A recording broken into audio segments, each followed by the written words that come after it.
Why are you avoiding me? I asked, confused by the sudden shift in his behavior. I've chosen not to interact with strangers, he responded coldly. I understood his perspective and nodded reluctantly. Guide. I guess I'll start making plans to move out of my mom's place. It seems like they're ignoring me completely. It's frustrating, isn't it? He sympathized. I could have expected this from my mother-in-law, but my father-in-law's behavior caught me off guard. It's unsettling, I agreed. There must be a reason for the change. I think it has something to do with my sister-in-law. Ever since she came back home, everything's been thrown into chaos. Don't expect me to regret leaving, I said firmly. You think I'll regret this? Think again, jerk, I added, bitterness creeping into my voice. I packed up my things and left my in-laws' home, and within just 3 days of my departure, their house descended into chaos. Thinking back on how I met my husband, memories came rushing back. We met at work. He was in sales and frequently visited my office. As we spent more time talking during meetings, I became drawn to his caring attitude and distinct charm. He wasn't conventionally handsome, but his kindness stood out to me. Even though he was well-liked, he showed interest in me, and we started dating. Our conversations soon turned personal, and he shared details about his family. Having lost my parents in an accident when I was young, I had grown up in an orphanage, and that shaped who I was. As our relationship grew serious, I shared my past with him. That must have been so tough, he said, offering his full support. Not long after, he proposed, expressing his desire for us to get married. Eager to be a part of his family, he quickly introduced me to his parents. At our first meeting, I told them about my upbringing. They listened with understanding, assuring me that my past wouldn't affect our future together. Their acceptance brought me joy, though my sister-in-law's reaction to my background lingered in my mind.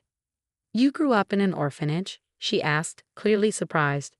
She was close with her brother, and I brushed off her question as simple curiosity, unaware that it might indicate deeper tensions. Before our wedding, we discussed where we would live. While living with his parents was an option, I wanted to keep my job. Thankfully, my husband's job transfer resolved the issue. While I considered joining him, my career and responsibilities kept me grounded. We decided he would move after the wedding. I looked forward to our new life as a married couple and even entertained the idea of visiting on weekends. Though the thought of living with my in-laws was daunting, I was eager for the sense of family. At first, everything seemed to be going smoothly, but things took a turn when my father-in-law approached me with an unexpected revelation. This marked the beginning of the tension in our seemingly perfect setup. When my mother-in-law went on a shopping trip, he took the opportunity for a private conversation. Curious, I asked, "What's going on?" With hesitation, he shared, "I've decided to take a leave from work." "A leave?" I repeated, confused. He explained that workplace conflicts and his declining health were the reasons behind his decision. Seeing his poor physical state, I couldn't help but wonder why my mother-in-law didn't seem more concerned.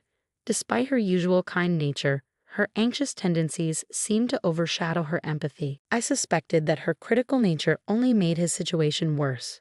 Rather than offering support, she was quick to criticize. My father-in-law had likely pushed through his illness, but his health worsened, and he began taking more sick days, sneaking off to the hospital. Mentally and physically exhausted, he struggled with frequent absences and tardiness. Talks of him needing a break circulated, but he was afraid to upset my mother-in-law, even fearing her anger at the thought of him taking time off.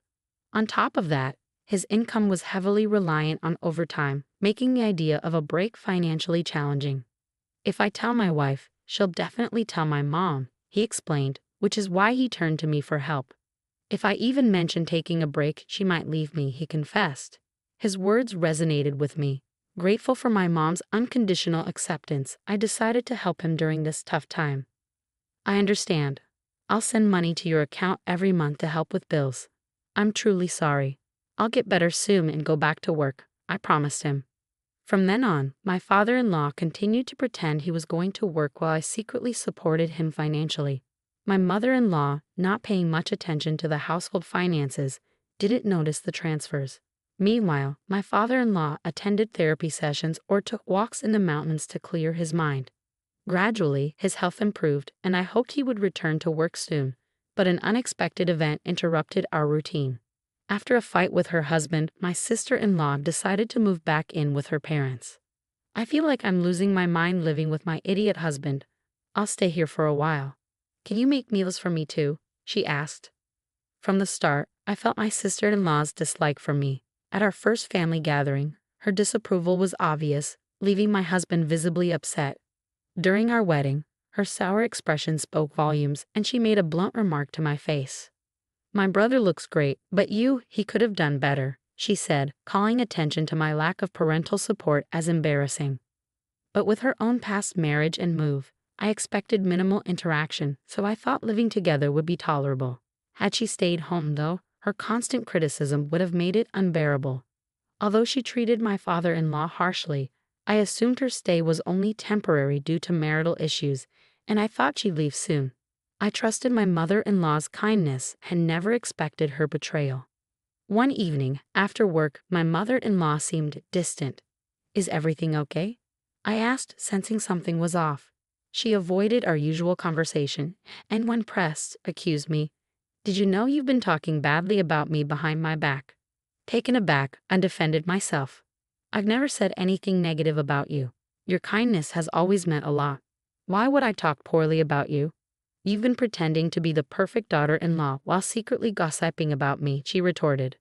Frustrated, I snapped, "Fine, believe what you want," prompting her to leave with a smug look. My sister-in-law added, "Looks like you're not so perfect after all. Your true nature is showing. Raised in an orphanage, huh?" I stood my ground. "I don't gossip. I've said nothing bad." "Oh, but the neighbors heard differently," she countered. "When I got back, they told me about your constant complaints." Confused, I asked, "Which neighbors?" "I don't remember their names," she shrugged, indifferent. Angry at the false accusations, I exclaimed, "I didn't say those things. Stop making up lies." The manipulation from my sister-in-law left me uneasy, and her constant presence weighed on me. As I walked home with a heavy heart, I wondered what new surprise awaited me. When I arrived, the three of them were casually eating takeout, as if they hadn't even noticed I was back. But by now, I was used to the cold treatment. Looking out the hallway window, I saw something in the garden. My belongings scattered around, including my designer bag, which had been ruined by the rain. "My things," I cried out. My mother-in-law didn't even meet my gaze. "Why won't you say anything?" I demanded. "I can't speak to strangers.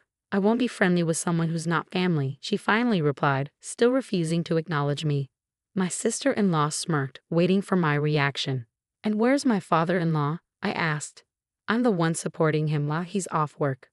I've been contributing to the household, out of gratitude. But shouldn't he be standing up for me? He should defend me, not stay silent." I felt completely disillusioned by his lack of support. I drove to my husband's remote work location, hoping to escape the turmoil at my in-laws' house. During the drive, I kept quiet about everything that had been happening. I doubted my mother-in-law had informed him about my sister-in-law's return. If he knew, he would have contacted me. Though I was aware of the strained relationship with my in-laws, my husband never mentioned them. My heart sank when I arrived at his apartment to find he hadn't returned yet, probably caught up with work. I waited for him, and when he walked in, he greeted me with a big smile. "What a surprise. Seeing you just made my day." His warmth immediately lifted my spirits. The joy of seeing him happy to see me, mixed with the lingering hurt from my family's treatment, made me finally share everything with him. I cried as I told him about their treatment and how they ruined my belongings. Through my tears, I made it clear I would never return to that house, and if he couldn't support me, I'd be ready for a divorce. My husband apologized for not being more attentive to me, acknowledging his family's mistreatment of me. "You don't need to apologize," I replied. "My mother-in-law and sister-in-law started treating me terribly. My job didn't require me to be at the office all the time. Many of my colleagues worked remotely, and I only needed to be at the office a few times a month. I hadn't experienced what it felt like to truly live as a married couple while dealing with my sister-in-law's bullying. But now we can finally have the life I imagined." I admitted to my husband that I had been helping him financially. "Why didn't you tell me you were covering living expenses?" he asked. "My father-in-law didn't want you to know, so I kept it quiet. But now, we're running out of money, and there's no one to cook or clean. The house is a mess. As your wife, you need to go back and take care of things and send money soon," I told him. "How heartless," I said, frustrated. "I don't regret helping, But I won't go back. I'm done. When my in-laws tried to contact us again, my husband finally responded, saying, I'll never forgive you for how you treated her, and I won't send her back to you. I won't come back either. You're no longer family to me. Stay away from my wife or you'll regret it. Even my sister-in-law, who was fond of my brother, and my mother-in-law, who depended on him, were probably shocked by his words. A few days later, my father-in-law reached out again, asking for more financial help, creating a scandal and demanding I send money. I told my husband. He insisted, report them to the authorities. My colleagues supported me, expressing disbelief at the situation I had endured. Focus on remote work, they advised. Meanwhile, the pressure from my mother-in-law and sister-in-law had worsened my father-in-law's health, leading him to resign. My sister-in-law tried to return to her husband's family but was rejected. Thanks for watching, and I'll see you in the next video. Stay stunned.